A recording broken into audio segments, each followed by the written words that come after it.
보실 말씀은 사사기 8장 22절 말씀부터 28절 말씀까지. 제가 성경으로는 구약성경 375페이지입니다. 구약성경 375페이지 사사기 8장 22절부터 28절 말씀까지. 다 찾았으면 저하고 한 절 한 절 교독하시고 마지막 절은 우리 함께 봉독하시겠습니다. 그때 이스라엘 사람들이 기드온에게 이르되 당신이 우리를 미디안의 손에서 구원하셨으니 당신과 당신의 아들과 당신의 손자가 우리를 다스리소서 하는지라. 기드온이 그들에게 이르되 내가 너희를 다스리지 아니하겠고 나의 아들도 너희를 다스리지 아니할 것이요 여호와께서 너희를 다스리시리라 하니라. 기드온이 또 그들에게 이르되 내가 너희에게 요청할 일이 있으니 너희는 각기 탈취한 귀고리를 내게 줄지니라 하였으니 이는 그들이 이스마엘 사람들이므로 금 귀고리가 있었음이라. 우리가 대답하되 우리가 즐거이 드리리이다 하고 겉옷을 펴고 각기 탈취한 귀고리를 그 가운데 던지니 기드온이 요청한 금 귀고리의 무게가 금 1700세겔이요 그 외에 또 초승달 장식들과 패물과 미디안 왕들이 입었던 자색 의복과 또 그 외에 그들의 낙타목에 둘렀던 사슬이 있었더라. 기드온이 그 금으로 에봇 하나를 만들어 자기 성읍 오브라에 두었더니 온 이스라엘이 그것을 음란하게 위함으로 그것이 기드온과 그의 집의 올무가 되니라. 미디안이 이스라엘 자손 앞에 복종하여 다시는 그 머리를 들지 못하였으므로 기드온이 사는 40년 동안 그 땅이 평온하였더라. 아멘. 우리가 계속해서 지금 구약의 흐름에 관련된 말씀을 계속 보고 있습니다. 이 구약 시대를 크게는 저희가 10개의 시대로 이렇게 나눴죠. 창조시대, 족장시대, 출애굽 광야시대, 정복시대, 그리고 오늘이 사사시대입니다. 통일왕국시대, 분열왕국시대, 포로시대, 포로귀환시대, 침묵시대로 우리가 구약을 이렇게 10개의 시대로 우리가 나눌 수가 있는데, 창조시대는 하나님께서 지으신 이 아름다운 세상을 관리하도록 위임받은 인간은 하나님처럼 되려는 교만 가운데서 범죄하고 그로 인해서 인간과 세상은 타락한다는 것이 창조시대입니다.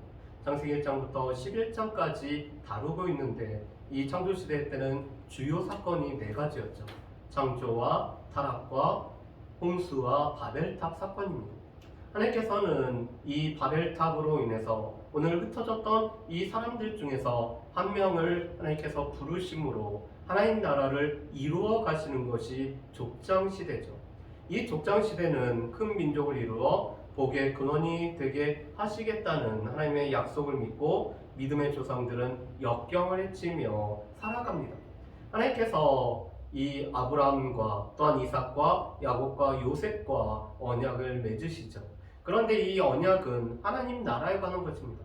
하나님의 백성들, 하나님께서 다스리는 땅, 그리고 하나님의 통치를 받아들이기 때문에 복의 근원이 되는, 그래서 창세기부터 요한계시록까지는 하나님 나라에 관련된 말씀이라고 우리가 볼 수 있죠.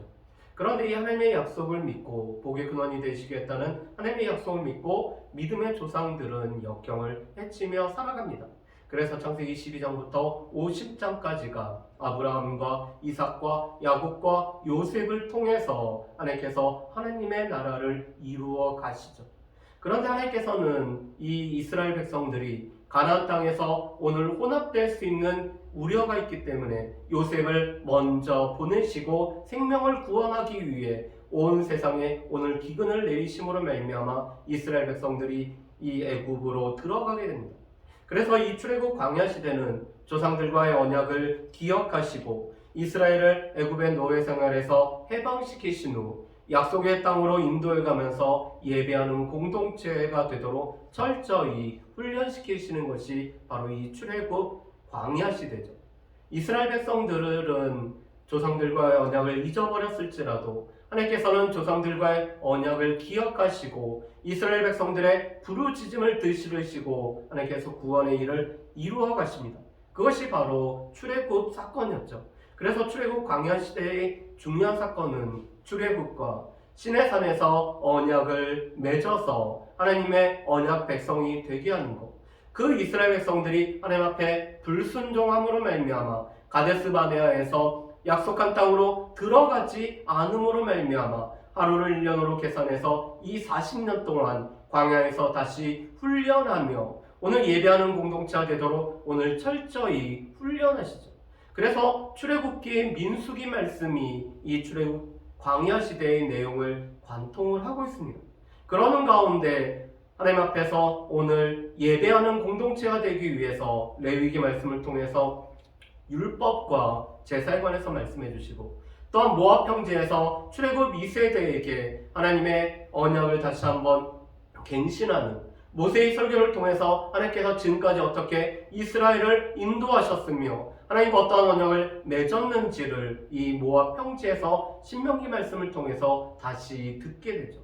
오늘 이 광야 시대 때 이스라엘의 출애굽 1세대는 여호수아와 갈렙을 제외하고는 다 죽게 됩니다. 그래서 출애굽 2세대에게는 하나님의 말씀이 다시 선포될 필요가 있기 때문에 신명기가 기록이 되는 거죠. 이 광야 시대를 거쳐서 오늘 모압 형제에서 이 모세의 뒤를 이은 지도자가 된 여호수아는 하나님께서 주신 권위를 가지고 가나안 정복을 위한 거룩한 전쟁을 수행을 합니다. 그래서 여호수아에게는 하나님께서 요단을 건너서 이 가나안 땅을 취하고 이 땅을 나누라고 명령을 하시죠. 또한 여호수아는 그 하나님 앞에 우리가 하나님을 섬기겠다라고 오늘 이스라엘 백성들의 촉구하는 것으로 오늘 여호수아는 4마디의 이 단어로 우리가 전체를 파악할 수가 있습니다. 그래서 정복시대의 4개의 주요 사건은 요단강을 건너서 오늘 여리고를 점령하는 이 점령은 하나님께서 거룩한 전쟁을 수행해가는 샘플 같은 전쟁이 바로 이 여리고 전쟁이죠. 또 이 여리고 전쟁을 앞서서 이스라엘 백성들은 거룩한 전쟁을 치르기 위해 하나님의 언약 백성이 되는 할례라는 의식을 거행하고 또한 구원의 절기인 유월절을 지킬 뿐만 아니라 여호수아는 여호와의 군대 장관을 만나는 이런 특별한 경험을 하게 됩니다. 그런데 하나님 앞에 바친 것을 취함으로 말미암아 아이성에서 이스라엘 백성들이 실패를 하죠. 그리고 하나님께서는 이 가나안 전역을 정복하시게 하시고 오늘 이 중부를 정복하고 남부를 정복하고 오늘 북부를 정복함으로 말미암아 31개의 도시국가를 정복하고 이 땅을 오늘 이스라엘 백성들에게 기업으로 나누어 줍니다.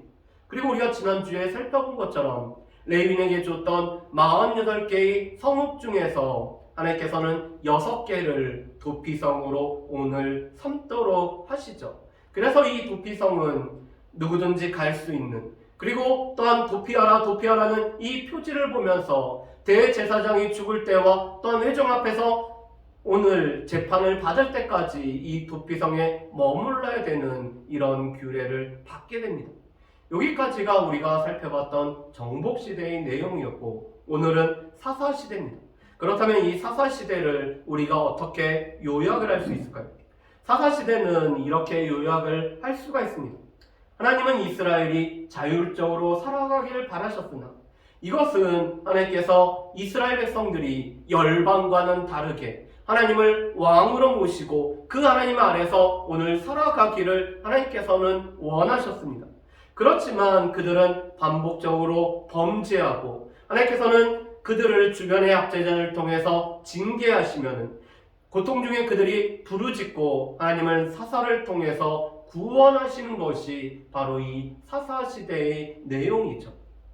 여기서 보면은 이스라엘 백성들은 반복적으로 범죄합니다. 그래서 또라는 단어가 계속적으로 나오는 것을 보게 됩니다. 또 여호와의 목전에 범죄하였다. 또 여호와의 목전에 범죄하였다. 그랬을 때 하나님께서는 3가지 방법으로 징계를 하시죠. 전쟁을 통해서 또는 자연재해를 통해서 또는 질병을 통해서 하나님께서 징계를 하신데 사사시대 때 하나님께서는 주변의 압제자를 통해서 이스라엘 백성들을 징계를 하십니다.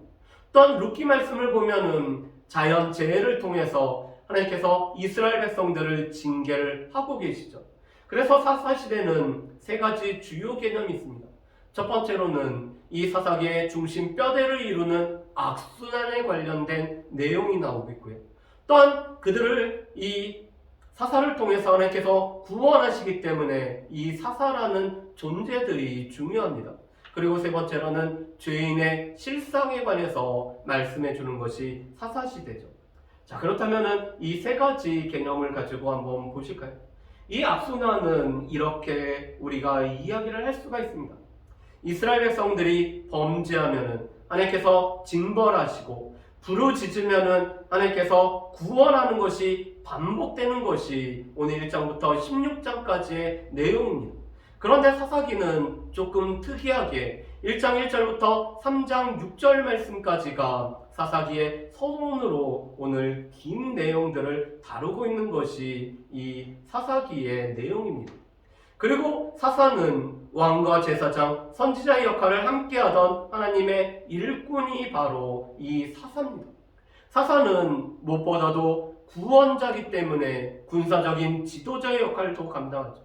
그뿐만 아니라 행정가로서 백성들에게 재판을 행하기도 합니다. 그뿐만 아니라 이스라엘 백성들의 죄악을 가지고 하나님 앞에 나아가는 제사장의 역할도 감당하며, 하나님 편에서 하나님의 말씀을 증거하는 이 선지자의 역할을 감당하는 것이 바로 이 사사죠. 그래서 요즘처럼 이 상권이 분립되는 시기와는 다르게 이 사사는 때로는 오늘 이 군사적인 지도자의 역할을 감당할 뿐만 아니라 백성들에게 재판을 베풀고 하나님의 말씀을 선포할 뿐만 아니라 백성들의 죄악을 가지고 하나님 앞에 나아가는 것이 이 사사들이라고 볼 수가 있습니다. 그래서 이 사사를 우리가 맨 처음 사사인 온니엘부터 사무엘까지를 사사로 보고 있습니다. 물론 사무엘의 아들들이 사무엘을 뒤이어서 사사가 되었지만 그들이 그 아버지처럼 오늘 정당하게 행하지 아니하였기 때문에 이 사무엘의 아들까지보다는 사무엘까지를 우리가 사사로 보고 있습니다. 그런 이 이스라엘 백성들의 죄인의 실상을 보여주는 것이 사사기 17장부터 21장까지 있는 두 가지 내용이죠. 한 가지는 종교적인 타락을 다루고 있는 것이 17장과 18장에 있는 미가의 집과 단 지파의 이동을 통해서 종교적인 타락을 그리고 있습니다. 그리고 이 19장부터 21장까지 도덕적인 부패를 그리고 있는 이 레위인의 타락과 그에 따른 베냐민 지파와 다른 이스라엘의 지파들 가운데 내전이 발발할 뿐만 아니라 그로 인해서 한 지파가 사라질 위기에서 베냐민 지파를 위해서 오늘 처녀를 구하는 내용까지가 19장부터 21장까지의 내용입니다. 그런데 이 17장부터 21장까지는 각자의 소견에 옳은 대로 행하였기 때문에, 왕이 없었던 당시에 각자의 소견에 옳은 대로 행하였기 때문에 나타나는 타락의 실상을 보여주고 있는 것이 바로 이 17장부터 21장까지의 말씀이며, 이 말씀은 결론이라기보다는 부록과 같이 그 당시의 상황을 설명해 주고 있는 내용들입니다. 자, 그렇다면 저희가 지도를 두 장을 한번 봤으면 좋겠습니다. 자, 첫 번째 지도는 우리가 이 요단강을 중심으로 해서 가나안 동편과 가나안 서편에 이 땅을 분배한 내용이 오늘 나와 있는 것이 첫 번째 지도입니다. 두 번째 지도는 이 단지파가 저쪽 위에 있는 북쪽에 있는 라이스라는 평화롭게 살고 있던 사람들을 취하고 오늘 그 땅을 취하는 내용이 바로 이 단지파가 이 북쪽으로 이동하는 내용들을 그리고 있습니다. 자, 그렇다면 도대체 왜 단지파는 하나님께서 오늘 허락하신 이 약속의 땅을 버려두고 오늘 그들은 새로운 곳으로 가고 있는지 우리가 먼저 살펴봤으면 좋겠습니다. 사사기 1장 1절부터 3장 6절까지는 사사시대의 두 가지 실패를 다루고 있습니다. 여기는 서론이죠. 먼저 제비를 뽑은 유다 지파가 시므온 지파와 더불어서 이 약속된 땅으로, 기업 분배받은 땅으로 정복을 해내갑니다. 그런데 이 베색의 주라고 할 수 있는 아도니 베색을 만나서 그의 군대를 이기고 하나님께서 오늘 공의를 실현하는 모습을 유다 지파는 시므온 지파와 함께 이루는 것을 우리가 사사기 1장에서 볼 수가 있습니다. 그런데 이 유다 지파가 하나님께서 약속하셨던 이 백성들을 쫓아내지 못하는 것이 1장 19절에 나오고 있습니다. 가나안 족속을 쫓아내지 못했기 때문에 그들이 남아있다라고 말씀합니다. 27절부터 28절 말씀까지는 에브라임 지파가 오늘 그 가나안 족속들을 쫓아내지 못했다라고 말씀을 합니다. 또한 29절부터 한 절 한 절, 29절, 30절, 31절, 32절, 33절에 이르기까지 오늘 기업으로 분배받은 땅에서 이스라엘 백성들이 이 가나안 족속들을 쫓아내지 못했다라는 말씀이 기록되어 있습니다. 이스라엘 백성들의 첫 번째 실패는 정복의 실패를 그리고 있습니다. 그런데 말씀을 잘 보면은 그들이 이 쫓아내지 못했을 뿐만 아니라 노역을 시키기 위해서 그들을 쫓아내지 않는 모습도 볼 수가 있습니다. 여러분, 쫓아내지 못한 거하고 노역을 시키기 위해서 쫓아내지 않은 거하고는 차이가 있죠. 쫓아내지 못한 것은 그들의 철병거와 그들의 진지의 견고함을 보면서 오늘 그들을 쫓아내지 못했다라는 것을 말씀합니다. 그렇지만 오늘 그들을 남겨두는 것이 이익이 되기 때문에, 노역을 시키는 것이 이익이 되기 때문에 쫓아내지 못했다라고 말씀합니다. 그런데 안타깝게도 오늘 사사기 말씀해 보면은 이 1장에서 단지파는 심지어는 이런 일을 겪는 모습을 보게 됩니다. 단지파가 오늘 쫓기고 있습니다. 그래서 34절 말씀에 보면은 아모리 족속이 단 자손을 산지로 몰아넣고 골짜기에 내려오기를 용납하지 아니하였다라고 말씀을 합니다. 여러분, 지금 이 세 가지의 말씀을 한번 보실까요? 이스라엘 백성들은 하나님께서 정복하라고 남겨진 땅들을 다 정복하지 못했습니다.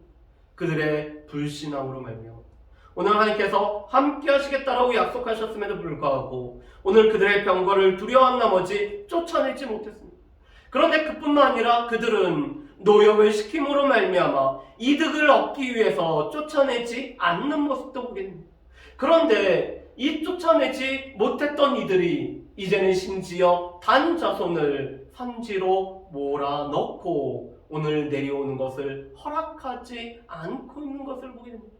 그렇기 때문에 단지파는 오늘 기업으로 주어진 땅을 다 취하지 못함으로 말미암아 오늘 그들에게 주어진 땅이 아닌 이 북쪽이라는 곳으로 평화롭게 살고 있던 라이스 사람들을 치고 그곳에 단이라는 이름으로 오늘 불리며 이 이주를 감행하는 것을 볼 수가 있습니다. 이것이 바로 정복의 실패에 관한, 이스라엘 백성들이 어떻게 정복에서 실패했는지 사사기 1장에서 오늘 지파별로 그려주고 있는 모습이 1장입니다. 2장은 하나님을 섬기는데 이스라엘 백성들이 실패합니다.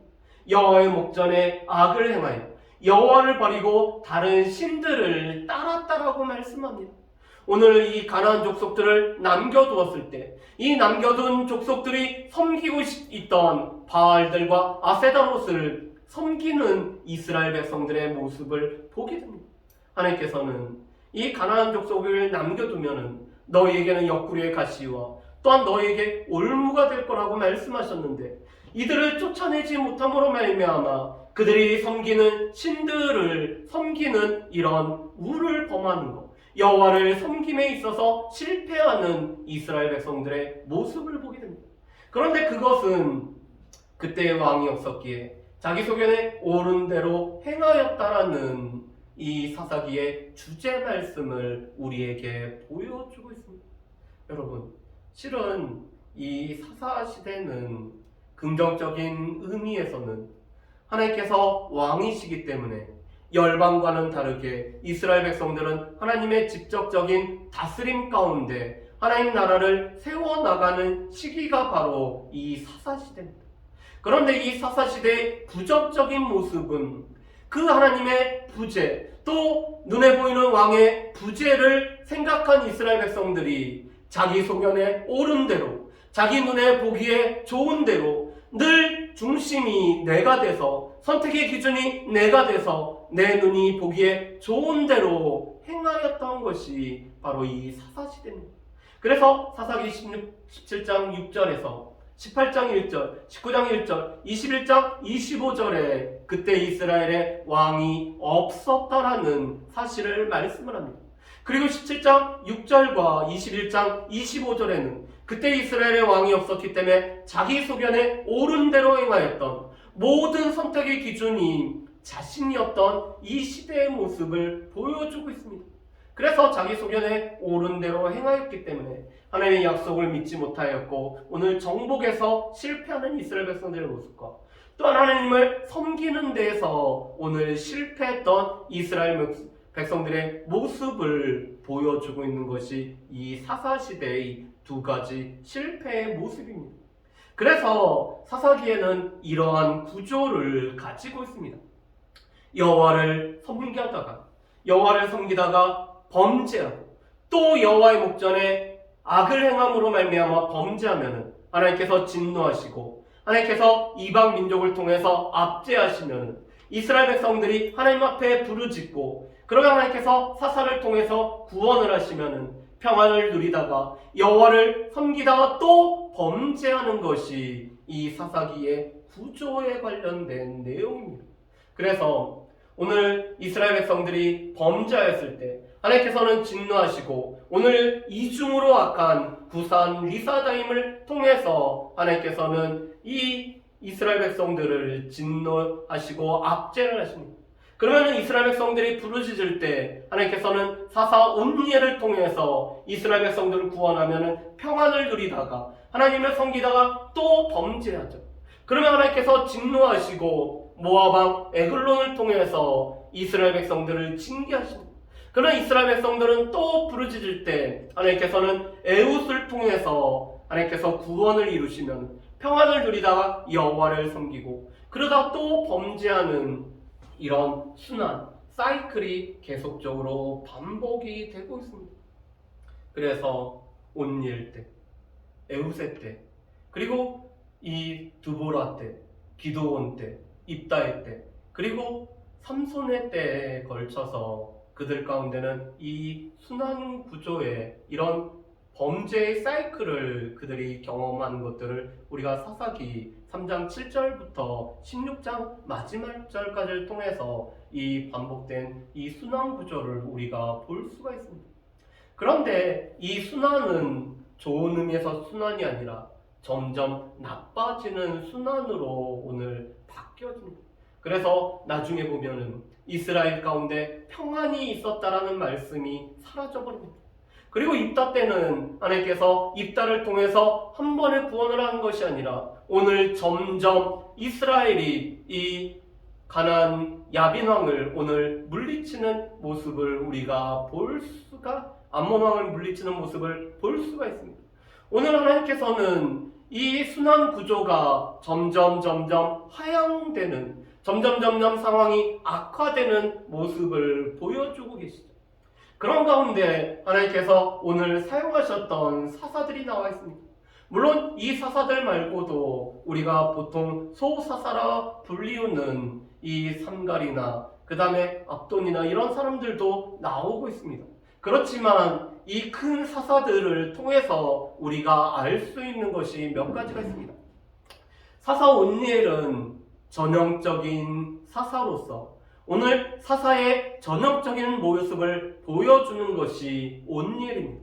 갈렙의 조카이자 또한 갈렙의 딸이었던 악사와 결혼하여서 하나님께서 오늘 허락하신 땅을 취하였던 이 온니엘은 또 하나님께서 오늘 사사로 부르시고 하나님께서 이 온니엘을 통해서 구원을 이루십니다.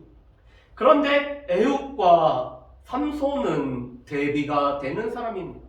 에훗은 왼손잡이입니다. 베냐민 지파로서 왼손잡이인 에훗. 이 베냐민 지파는 오른손의 아들이라는 뜻을 가지고 있죠. 그런데 에훗은 왼손잡이입니다. 이것은 오른손에 장애가 있다는 뜻이죠.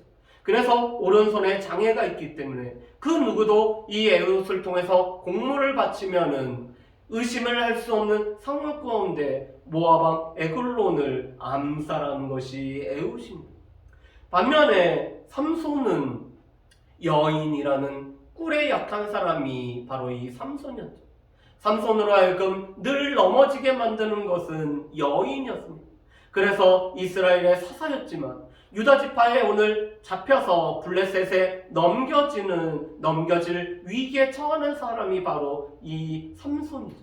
그래서 에훗과 삼손은 어디에 장애가 있는, 신체에 장애가 있든지 오늘 그가 여인이란 꿀에 약한 이 삼손의 장애적인 마음의 장애를 오늘 보여주고 있는 것이 바로 이 에훗과 삼손입니다.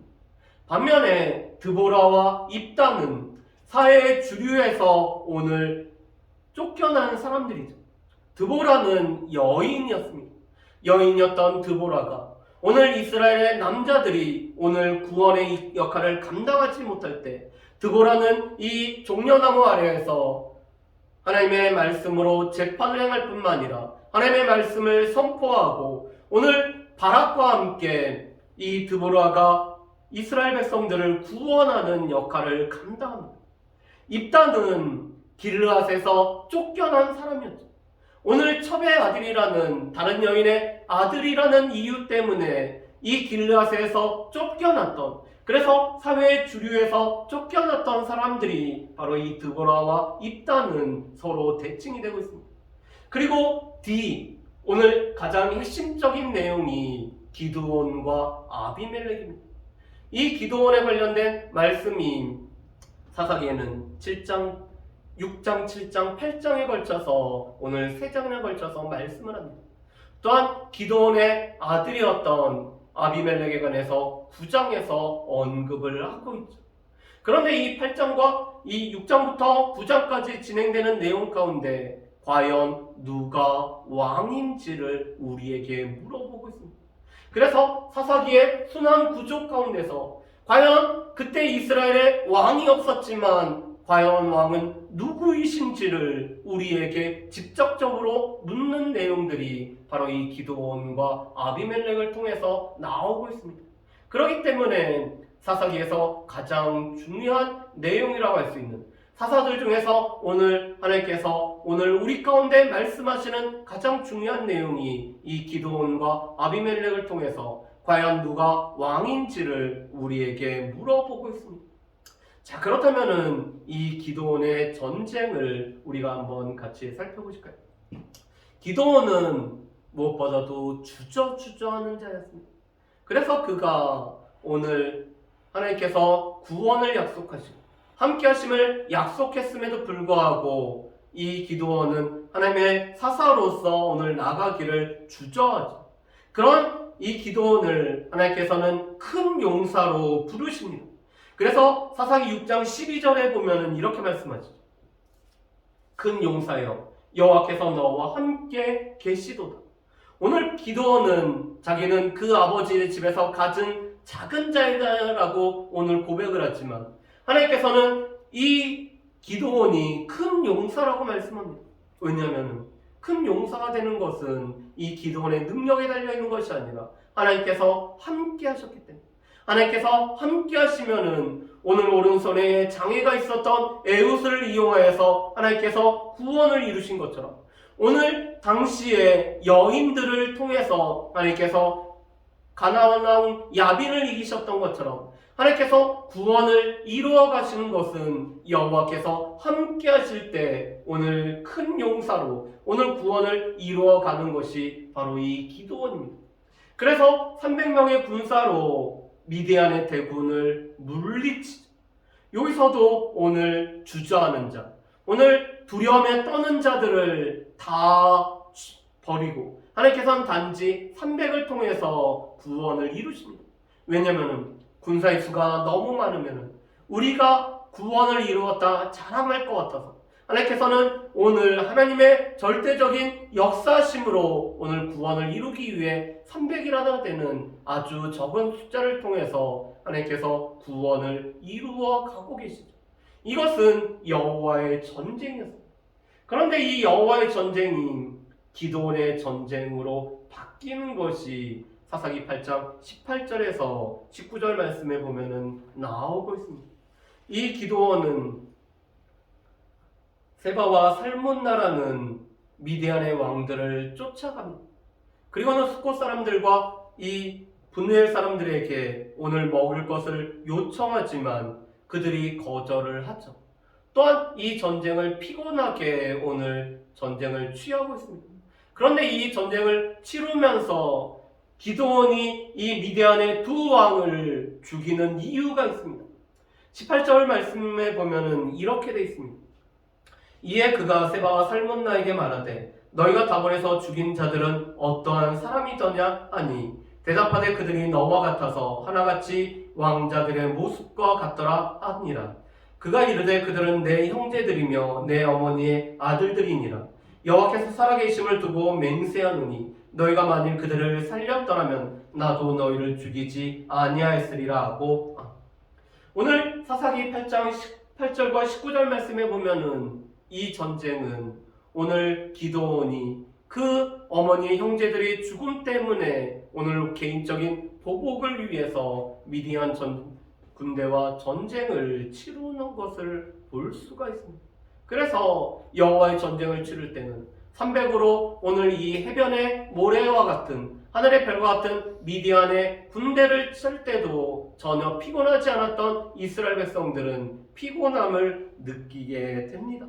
그런데 이 18절 말씀에 보면은 미디안의 두 왕이 기드온에 관해서 이렇게 얘기했죠. 너와 같이. 그들은 너와 같이 왕과 같이 보임이라고 말하고 있습니다. 하나같이 왕자들의 모습과 같더라.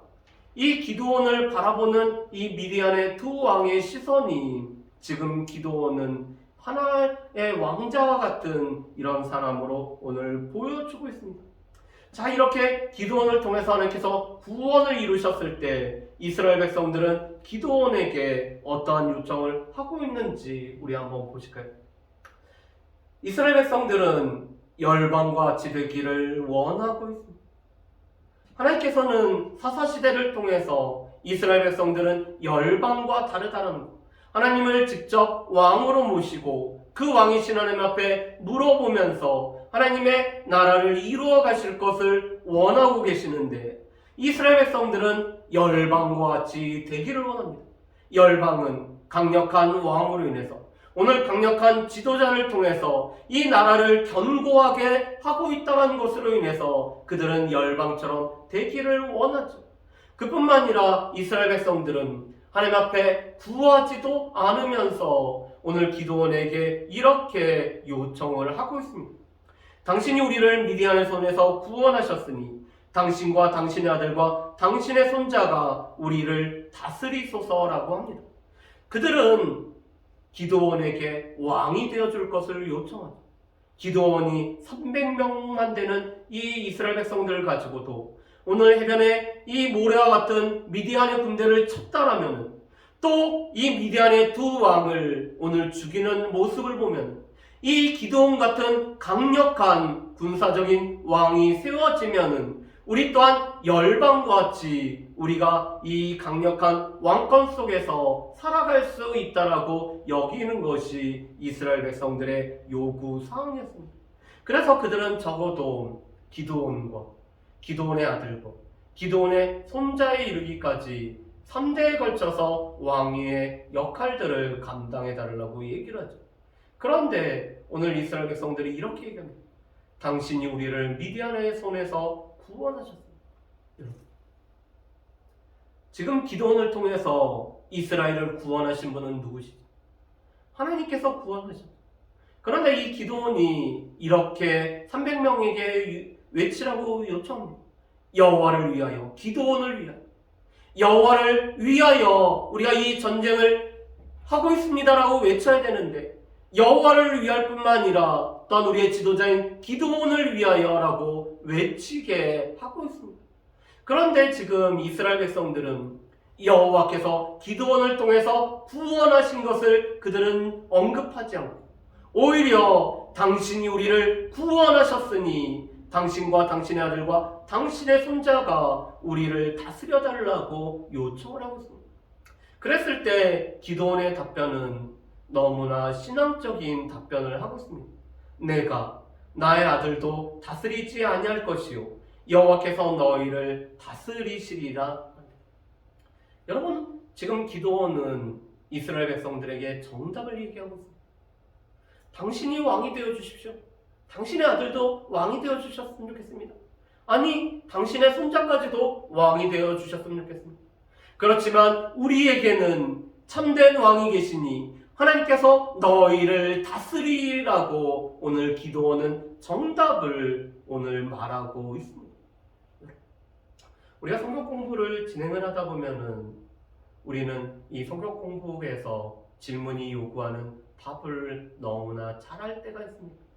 명확 관하에서 이것을 답으로 얘기하면은 전혀 틀리지 않는 답을 우리는 말할 수 있는 준비가 되어 있죠. 그런데 중요한 것은 우리가 답을 아는 것과 이 답을 아는 대로 사는 것과 답을 믿는 것은 다르다는 것입니다. 오늘 기도원은 하나님께서 여호와께서 너희를 다스리라고 얘기했지만 기도원이 빼먹고 있는 것이 있습니다.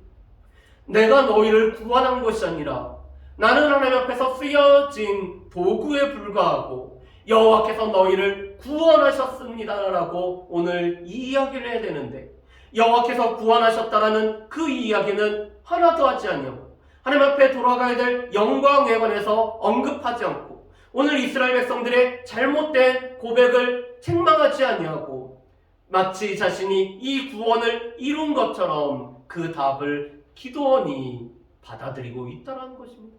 그러면서 기도원은 신앙적인 답변을 하죠. 그런데 문제는 이 기도원은 신앙적인 답변과는 다르게 왕과 같은 모습을 보이고 있는 것이 기도원입니다. 우리 왕과 같은 기도원의 모습을 몇 가지를 통해서 한번 볼까요? 첫 번째로 이스라엘 백성들에게 전리품을 요구합니다. 여러분, 후에 보면은 다윗이 오늘 그들이 추격했던 적군을 물리쳤을 때 그들이 얻었던 전리품을 나누는 모습을 우리가 사무엘상 31장에서 볼 수가 있습니다. 다윗과 함께 했었던 사람들이나 아니면은 이 뒤떨어져서 남아있던 사람들에게까지 전리품을 나누고 있습니다. 이 전리품이라는 것은 나누는 것이고 오늘 이스라엘 백성들에게 오늘 하나님께서 그들이 전쟁에 참여했기 때문에 주어지는 분깃으로 주어지는 것이 이 전리품입니다. 그래서 미디안과의 전쟁을 치루었던 모세 시대 때 미디안과 전쟁을 치루었던 이스라엘의 지파들의 오늘 대표자들은 그들이 전쟁에서 승리를 거두고는 그들이 얻었던 전리품 중에서 하나님 앞에 다시 10분의 1을 되돌려 드리는 모습을 보게 됩니다. 전리품이라는 것은 그 전쟁에 나갔던, 전쟁에 함께했던 사람들이 당연히 받아야 될 몫이었습니다. 그런데 기도원이 이스라엘 백성들에게 전리품을 요구를 하고 있습니다. 특별히 미디안 사람들과 함께 했었던 이스마엘 사람들은 이 금 귀고리를 차고 있었기 때문에 이 금 귀고리가 1700세겔이나 또한 초승달 장식과 폐물과 또 미디안 왕이 입었던 자색의 옷, 의복과 이 낙타의 사슬을 요구하고 있고 그것이 기도원의 목으로 주어지고 있습니다. 당시에 자색의 옷은 이 염료가 발달하지 않았던 당시에는 왕만이 입을 수 있는 옷입니다. 그런데 기도원이 지금 왕의 옷을 요구를 하고 있고 또한 전리품을 왕과 같이 자신이 취하고자 오늘 제안을 하고 있습니다. 그뿐만 아니라 이 기도원은 금으로 에봇을 만들고 있습니다. 여러분, 에봇이라는 것이 무엇이죠? 이 에봇이라는 것은 제사장이 제사를 집례할 때 위에 걸치는 의복이 바로 에봇입니다. 그래서 에봇은 늘 제사장이 입는 옷이죠. 그런데 기드온은 므낫세의 지파이기 때문에 이 기드온은 결코 레위 지파가 아니어서 에봇을 그가 입을 필요가 없습니다. 그런데 그는 금으로 에봇을 만들었고 이것은 자신이 제사장과 같은 그런 영향력이 있다는 것을 보이고 있는 거죠. 그런 이 기드온에 관해서 오늘 성경에서는 이렇게 말씀합니다. 사사기 6장 34절 말씀에 보면은 여호와 영이 기드온에게 임하였다라고 말씀합니다. 다시 말해서 여호와의 영이, 여호와의 신이 기드온에 옷 입혔다라고 말씀을 합니다. 그런데 이 여호와의 영으로 말미암아 여호와의 함께 하심으로 큰 용사로서 전쟁을 수행했던 이 기드온이 이제는 에봇으로 이 여호와의 영을 대체를 하고 있습니다. 그뿐만 아니라 이 기드온이 에봇을 자신의 성읍 오브라에 두었을 때 많은 온 이스라엘이 음란하게 위하였다라고 말씀을 합니다. 마치 에봇이 어떤 주술적인 힘을 가져다 주는 것처럼, 그것이 그들에게 어떤 영향력을 끼치는 것처럼 음란하게 오늘 위하고 있는 이 이스라엘 백성들의 모습을 보고 있습니다. 그래서 그것이 기드온과 그의 집에 올무가 되고 있다라고 말씀을 합니다. 넘어지게 만드는 것. 이 에봇이 기드온도 넘어지게 하고 온 이스라엘 자손들도 넘어지게 하고 있습니다. 그뿐만 아니라 이 기드온에게는 많은 아내와 많은 아들들이 있었습니다. 여러분, 많은 아들들은 누가 취하는 거죠? 많은 아내들은 왕이 취하는 겁니다. 그리고 왕의 가장 중요한 역할은 많은 아들들을 낳아서 자손을 통해서 왕위를 오늘 굳건히 하는 것이 왕의 가장 중요한 책무죠. 그런 기드온이 또 이렇게 자신의 아들에게 이름을 붙이고 있습니다. 첩의 아들을 아비멜렉이라고 짓고 있습니다. 여러분, 이 아비멜렉이라는 이름은 나의 아버지는 왕이라는 뜻입니다. 오늘 70명이나 되는 많은 아들이 있었는데도 불구하고 오늘 기드온은 세겜에 있는 첩을 통해서 아들을 낳고는 그 첩의 아들에게는 아비멜렉이라는 이름을 지어주고 있습니다. 나의 아버지는 왕이시오. 오늘 그가 자신의 정실 자녀들에게, 오늘 그의 많은 아내들의 자녀들에게는 이 이름을 붙이지는 못하고 있지만 첩의 아들이었던 아비멜렉에게는 너는 아비멜렉이야 라고 붙임으로 말미암아 나의 아버지는 왕이시다라는 이 이름을 붙여주고 있죠. 오늘 이 기드온이 왕은 아니지만 왕같은 기드온의 모습을 볼 수가 있습니다. 자, 이스라엘 백성들의 왕은 오늘 그들이 금해야 될 것과 해야 될 것이 있습니다. 신명기 17장 말씀에 보면은 이런 말씀이 있습니다. 신명기 17장 14절에서 마지막 절 보면은 이스라엘 왕은 이스라엘 백성들 중에서 세우라고 말씀합니다. 반드시 내 하나님 여호와께서 택하신 자를, 내 형제 중에 한 사람을 왕으로 세울 것을 오늘 하나님께서 말씀을 합니다. 하나님께서는 이미 신명기 17장에서 이스라엘 백성들이 후에 분명히 하나님께서 직접 다스리는 왕이 아니시라, 눈에 보이는 왕을 요구할 것을 하나님께서는 아시고 하나님께서는 이 왕을 세우는데 몇 가지 조건을 허락하십니다. 그것이 바로 오늘 이 왕은 이스라엘 자손 중에서 왕을 세우라고 말씀하죠. 그러면서 하지 말아야 될 걸 세 가지를 말합니다. 첫 번째, 오늘 병마를 많이 하지 말 것이고 오늘 이 병마를 취하기 위해서 애굽으로 내려가는 일을 하지 말 것을 말씀합니다. 그뿐만 아니라 아내를 많이 취하지 말라고 말씀합니다. 왜냐하면 이 아내가 미혹하게 할 수가 있기 때문에 아내를 많이 취하지 말라고 말씀하셨어요. 그런데 이 말씀을 통해서 우리 가운데는 솔로몬이라는 사람이 떠오르게 됩니다. 많은 아내를 취하고, 그리고 또 자신을 위해서 은금을 쌓지 말 것을 왕에게 말씀을 합니다. 오늘 이 스스로의 군대를 강하게 하기 위해서 오늘 이 병마를 많이 하는 것, 그리고 그뿐만 아니라 또한 아내를 많이 두는 것, 그리고 은금을 많이 쌓아두지 말 것을 말씀합니다. 그런데 기드온은 많은 아내를 두고 많은 아들들을 두고 있습니다. 아들들이 70 플러스 1명이 될 정도죠.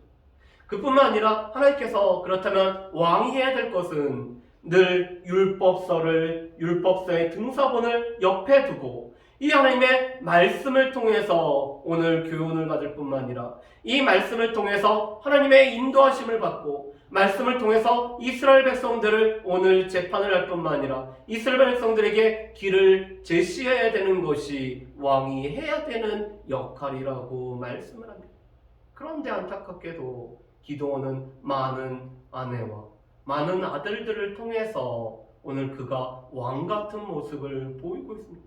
그리고 아비멜렉은 나의 아버지가 왕이시다라는 이 이름을 가지고 있었기 때문에 그가 사사기 9장 말씀에 보면은 세겜 사람들과 혈연을 이용하여서 오늘 이 기드온의 70명의 아들이 다스리는 것과 또한 내가 다스리는 것 중에서 무엇이 낫겠느냐라고 이야기함으로 말미암아 이스라엘 백성들을 다스리는 왕으로 나아가고 있습니다. 기드온은 정답을 알고 있었습니다. 신학적인 대답을 했습니다. 그렇지만 그의 삶은 왕 같은 삶을 살았고 그러한 모습의 결정체가 그의 아들 아비멜렉을 통해서 나타나는 것을 우리가 볼 수가 있습니다. 그렇기 때문에 사사기에서 이 기드온과 아비멜렉을 통해서 과연 우리에게 왕은 누구이신지를 물어보고 있습니다. 자, 우리가 말씀을 이제 통해서 몇 가지를 정리를 해볼까요? 첫 번째, 사사 시대는 하나님이 왕으로 이스라엘을 다스리시는 시대입니다. 그래서 이 사사기와 룻기는 하나님께서 우리의 삶의 왕이 되시고 그 왕이신 하나님을 따라서 하나님의 말씀을 지켜 살아가는 이 순전한 모습을 보여주는 것이 룻기인 반면에 하나님께서 왕이심에도 불구하고 눈에 보이는 이 지도자가 없는 부재로 말미암아 자기 소견에 옳은 대로 행하였던 이스라엘 백성들의 모습을 보여주는 것이 사사기의 말씀입니다. 그래서 이 사사시대에 하나님께서 참으로 왕으로 계시는 것들을 인정하며 왕이신 하나님을 모시고서 또 그 언약의 말씀에 충실하게 살아가는 이 사사시대의 밝음을 보여주는 것이 룻기의 말씀이라면 오늘 자기 소견에 옳은 대로 행함으로 말미암아 늘 자기가 중심이 되어지는 또한 그 자기를 높이는 이러한 모습을 우리가 이 사사기를 통해서 우리가 사사시대의 어두움을 볼 수가 있습니다. 그렇다면은 우리는 지금 어떠한 시대에 살고 있는가? 많은 분들이 늘 지도자의 부재로 말미암아 또한 지도자로 오늘 세워질 수 있는 사람이 없다는 것으로 인해서 늘 고민이 많죠. 실은 한국에서도 또 내년도에 새로운 지도자를 세워야 되는데 정말로 이 찍을 사람이 없다라고 하는 그런 안타까움의 모습이 우리 가운데서 있습니다. 그랬을 때 우리가 이러한 모습을 사사기적인 상황이라고 얘기를 합니다. 하나님이 계심에도 불구하고 오늘 눈앞에 뚜렷한 지도자가 보이지 않는 시대에 살고 있을 때 우리는 과연 어떠한 기준으로 우리가 무엇을 결정하며 우리가 그 기준대로 살아가고 있는지를 물어보는 것이 사사기의 말씀입니다. 우리 눈에 보기에 좋은 대로 내 소견에 옳은 대로 내가 늘 이 모든 결정의 주인이 되면은 우리는 사사기 시대에 이 사사기처럼 어두운 시대를 살아가는 것입니다. 그렇지만 눈에 보이는 왕이 눈에 보이는 지도자가 우리 가운데 명확하게 세워져 있는 것처럼 보이지 않지만 여전히 이 나라와 이 백성과 온 우주와 온 인류를 통치하시는 왕이신 하나님을 의식하며 왕이신 하나님의 그 눈에 보기에 하나님 보시기에 옳은 대로 행하는 것은 사사기의 밝은 모습인 이 룻기의 모습을 우리가 살고 있는 것입니다. 우리는 어떤 기준으로 우리가 어떠한 우리의 보는 것으로 우리가 결정을 하며 우리가 살아가고 있는지 사사기는 우리에게 물어보고 있습니다. 두 번째, 이 기드온은 큰 용사로 여호와께서 함께 하심으로 하나님의 전쟁을 치루었던 사람이었습니다. 그런데 이 하나님의 전쟁이 기드온의 전쟁으로 바뀌고 있습니다. 하나님을 이용하여서 하나님을 오늘 사용하여서 오늘 백성들을 자신의 전쟁에 오늘 동원케 하는 이 기드온의 모습을 우리가 보게 됩니다. 우리는 우리의 전쟁이 아니라 하나님의 전쟁에 우리가 부름을 받아서 우리가 하나님의 전쟁에 함께 참여하는 자로 부름을 받았는데 우리가 과연 어떤 전쟁을 우리가 수행하고 있는지도 우리가 사사기를 통해서 우리가 볼 것입니다. 세 번째로는 과연 우리의 왕은 누구인가? 아무리 신앙의 답변을 해도 왕과 같은 기드온, 우리가 아무리 신앙의 답변을 하더라도 왕과 같은 내 자신이 될 수 있다는 것을 우리가 기도원의 모습을 통해서 알 수가 있습니다. 우리 가운데는 우리의 왕이 누구이신지 늘 분명히 하고 우리의 왕이신 그 하나님 앞에 우리가 늘 믿음으로 고백하며 나아가는, 그래서 하나님이 우리의 왕이시기 때문에 우리의 소견에 옳은 대로가 아니라 하나님이 보시기에 옳은 대로, 하나님께서 우리에게 말씀하시는 대로, 그러기 위해서 하나님의 말씀과 기도로 우리가 늘 하나님 앞에 가까이 가는 것이 우리 가운데 필요한 것을 보게 됩니다. 바라기는 이 사사시대의 모습을 통해서 우리의 모습을 살펴볼 뿐만 아니라 왕이신 그 하나님 앞에 믿음으로 나아갈 수 있는 저 여러분들 되시기를 주님의 이름으로 축복합니다. 그래서 우리가 같이 찬양할 것은 왕이신 나의 하나님이라는 우리가 찬양을 우리가 드리면서, 우리가 이 찬양을 매일매일 드려야 되는 이유는 우리 왕이 과연 누구이신지를 우리가 매일 기억하기 위함입니다.